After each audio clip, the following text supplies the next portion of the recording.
What's happening, guys? It's Gresh Fifa here. Somehow we managed to get 34 wins out of 40 in our first weekend league, which is Elite 1. That's going to snag us 200k packs, 2 Team of the Week packs, and 125,000 coins. So I thought I'd do a little weekend league roundup just to go through my team, custom tactics, and the player instructions, and give you a little review on each of the plays if you were looking for some hints or some help in trying to improve your weekend league. So 34 didn't quite make us into our region's top 100 this week. I think we're just out on skill rating. If you can look my PSN up on Foothead or Footwiz or something like that, and I think we're 106, so we're only just outside it, which is pretty good. If we can keep doing this for the next couple of weeks, we'll definitely be inside there for the month. So this is the team I used. I didn't play this formation, I actually changed in game, but I have it set up like this. Just to get everyone onto 10 chemistry. In game, I switched to this one, 4-1-2-1-2 narrow. Left Hadji Cam, Idrissa Gunagay played CDM. Nangolan played right centre mid, and Mane right striker. Everyone else in the positions that you can see them here. As for player instructions, I had Dybala to not drift wide, get in behind and press backline. Mane get in behind, press backline. Hadji is stay forward. Gay is stay back while attacking. Perez and Nangolan same. Not same, sorry. They keep just all the no play instruction changes to them. Karsdorp is stay back while attacking, and Sandro is stay back while attacking. And the other two centre backs are just left on default. My custom tactics are on screen now. I played around with these a little bit in the first couple of weeks and landed on these. They suit how I play, which is pretty narrow through the middle, really quick passing, a little bit aggressive in the defensive line, but the pressure probably starts in your third, so you're not going to get run in behind too often. I very rarely conceded goals from people running in behind, which is a big thing this year. But yeah, you can feel free to have a go at those. They definitely work for me, and I think they're pretty good. So that's how I set our team. As for the players, Handanovic was a bit of a stud. He's 6'4", doesn't get chipped. He's quick off the ball, and yeah, he just saved a lot of stuff. I think the good keepers, you can tell the difference. I mean, post patch, all the keepers seem to be really good, but he definitely saved me a few points. Karsdorp was a good option at right back. You could have Florenzi here, but Karsdorp is 6 foot tall. I wanted that height, and he's just a little bit faster. Plus, he's cheap. He's like 3k now. And he did the job. Felt no problems with him. He came up against all kinds of players like Ronaldo and Martial and everything. Held his own against nearly all of them. He felt pretty strong on the ball. Passed well, moved well, tackled well. That's it. Manolas, 6'2", low high, 80 pace. 86 defending, 83 physical. He was good. Thought he was nice and strong. He was quick, in position all the time, tackled well. He was decent. Chiellini was probably the best player in this back line. He's about 100,000 coins now, but I think he's worth it. I think he's probably been the best centre back I've used this year. I haven't tried any icons out, but of the normal gold cards, he's the best one I've had a go at.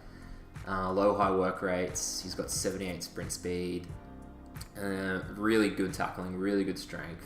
Just a big man. Saved me a lot. Alexandro, with that strong link to Chiellini, is in my opinion the best left back in the game. He's got good pace, good stamina, good strength for a left back, which is what you need, especially with people playing sweaty down the wings and just trying to get in behind and cut it inside. So if you've got really good fullbacks that can stop that, you'll do yourself a lot of favours. So the surprise package of this midfield was this guy, Idrissa Gunagay. He's only a little man at 5'9". He's got medium high work rate, which is great for a CDM. He didn't score, he didn't assist, but that's not how I play with my midfield. As you'll see the stats of the front three later, you'll notice that I didn't struggle to score any goals. But he's got some pretty hidden defending stats. His heading accuracy brings it down, but he's got 87 stand tackle and 87 interceptions with great stamina, good aggression, decent strength for the little guy, and he's got good short passing, which is really good. But yeah, he was everywhere. He popped up. He pretty Kante-esque, if anything. So if you're just looking for a cheap Kante in the Prem, I think he's about 10,000 coins. He is an absolute stud. Bruno Perez, bit of a surprise. I just needed him for chemistry, but he ended up being pretty good. So he scored 7 goals, got 4 assists in the 31 games I played with him. I originally had a slightly different team for the first 9 games, which had Robin, Vidal, and Wijnaldum instead of Gay, Perez, and Dybala. But I just felt like it was going to get found out when I started playing some better players, and changed to this, and it was really good. 9-goaling, awesome player. He's probably the best midfielder I've used this year. 17 goals and 26 assists in 68 games from that right centre mid spot. Really good. In this formation with the tactical player, I feel like he interchanges with Hadji a fair bit, so it's good to have someone who's pretty balanced and can do a bit of everything on that right side for the way I play, because he ends up finding himself in the cam position a lot. But defensively, he was great, moved well, was strong, shot well, did everything you needed. The cam was what this team was originally built around, Gregor Hadji. 68 games, 74 goals, 41 assists, which looks really, really good on paper, to be honest. He probably scored about a goal a game, maybe slightly under that. I think his record was a little bit better before we started playing the 40 games, but he was definitely really good. You can see from his attributes, he can do it all. The passing stats are there, the dribbling's there, his shooting. He's got 94 shot power, which is incredible. Stamina is good. He's pretty small, but he's got 4-star, which is really good for a cam. And I think most games I probably subbed him off for Mertens in the cam position, and funnily enough, I actually found Mertens to be more effective than Hadji was. That might have been because he was playing against tired fullbacks and centre backs and stuff, but I found him to be really good. 15 goals and 14 assists all off the bench. It was really nice. As you can see, he's untradeable, adding to Hamsik, who was also untradeable, who 26 games, 1 goal, 2 assists, but he came on really late, usually for Perez. And then Gabriel Jesus, 4 games, 1 goal, also untradeable. I think I only played him a couple times because I very rarely subbed off the front two. Ibrahimovic, another untradeable card. He played a couple games at the start, but I felt he was a little bit slow, so I swapped him for Jesus, just in case I needed that pace towards the end. Bakayoko is also untradeable, but he didn't get a run out, and I packed Gareth Bale yesterday, so he came in a pre-order free pack, which was pretty sick. So I'll probably use him next week, actually, and I might make a team and a video around him. As for the front two, these were the stars. Originally had Robin up here, and he was doing alright, but I heard a lot of things about Dybala, and I had the coins, so I thought I would dip in and grab him. He scored for me. This is 100% weekend league as well, by the way. 41 goals and 34 assists in the 31 games he played, which is outrageous. His stats are good, really good. I found that he would finish everything on his left foot. He was super clinical. I scored a few goals on his right foot as well. It felt decent. Dribbled really well, passed really well, felt strong, everything you need. But undoubtedly, this star man of this team is Sadio Mane. As you can see, 79 games played, 112 goals, and 97 assists.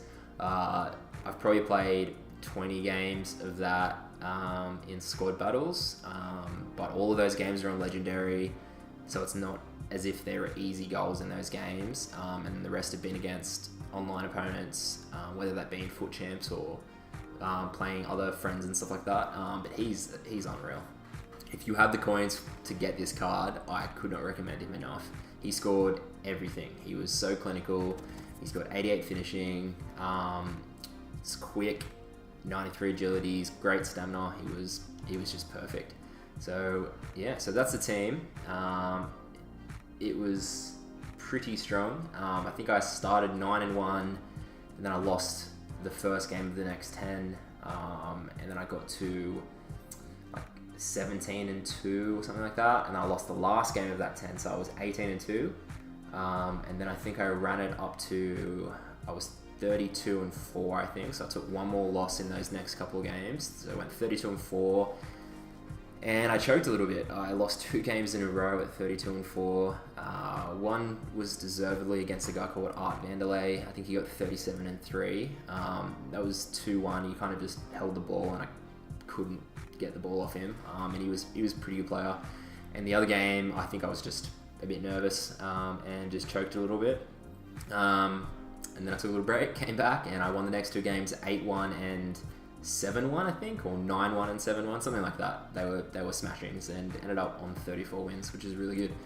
So if you want to see any more of my weekend league for next week, probably some gameplay I'll record or any player reviews of these guys, let me know and I'll get it coming for you. So until next time, catch you guys later.